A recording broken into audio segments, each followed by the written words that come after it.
Bonjour à tous, j'espère que vous allez bien. Bienvenue sur ma chaîne Mister Odd. Ici, je parle de l'univers d'ici en comics, en live action et en animé. Aujourd'hui, je vais vous parler du film Joker Folie à 2 qui est sorti le 2 octobre en France et réalisé toujours par Todd Phillips qui a déjà réalisé le premier film Joker. Générique, direction Gotham.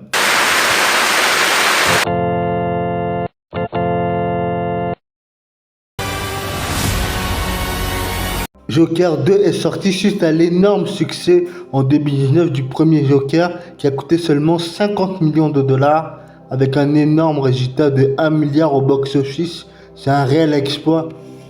Je n'ai malheureusement pas pu le découvrir en salle de cinéma, j'aurais vraiment aimé le voir, mais bon, j'ai découvert seulement ce film durant le confinement en Blu-ray et je peux vous assurer que j'ai été agréablement surpris du tout premier Joker, qui est une véritable proposition artistique très intéressante et bien amenée. Finalement, j'ai bien apprécié de voir un Joker dans un monde sans Batman et c'est une belle prise de risque.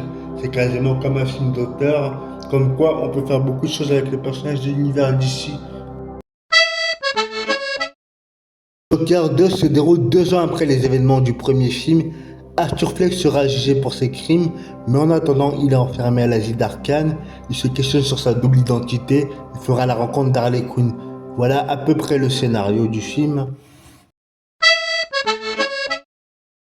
Joker Folie a une très bonne réalisation, la photographie est superbe, il y a de belles idées de mise en scène, l'ambiance m'a plu, c'est presque dans la même direction du premier film.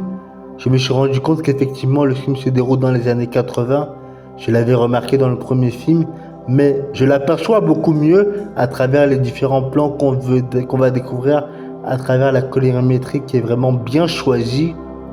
J'ai bien aimé l'intro qui se déroule en animation avant vraiment de bien démarrer le film.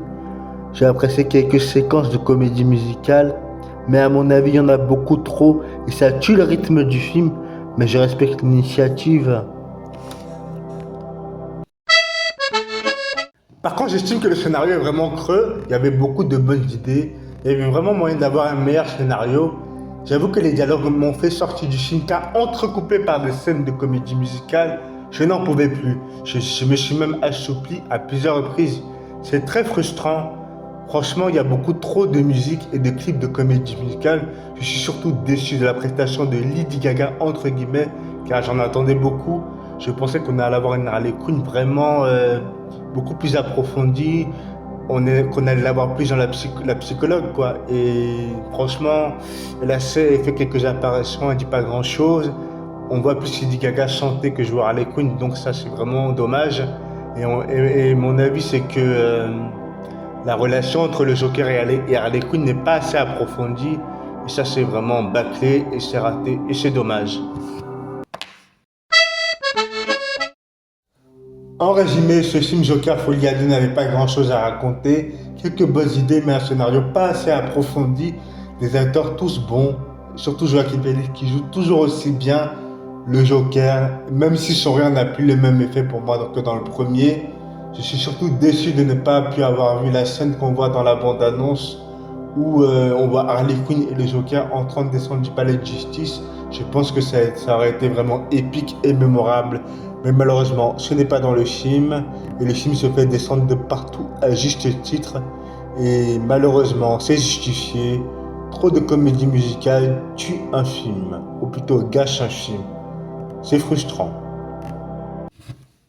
Je trouve que certaines critiques cinéphiles ou des gens, je vois des commentaires ou des gens qui disent que c'est le pire film, c'est faux.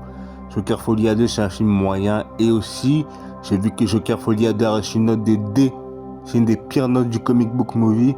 Et pendant ce temps, il y a des films comme Shazam ou Madame Web ou Venom qui ont des C ou C+. Je trouve ça juste scandaleux. Et certaines critiques doivent se remettre en question parce que là, c'est de la mauvaise foi. Voilà, je vous ai donné mon avis sur le film Joker Folie à 2. Donc n'hésitez pas à mettre votre avis dans les commentaires, à partager, à liker, à commenter et à très bientôt.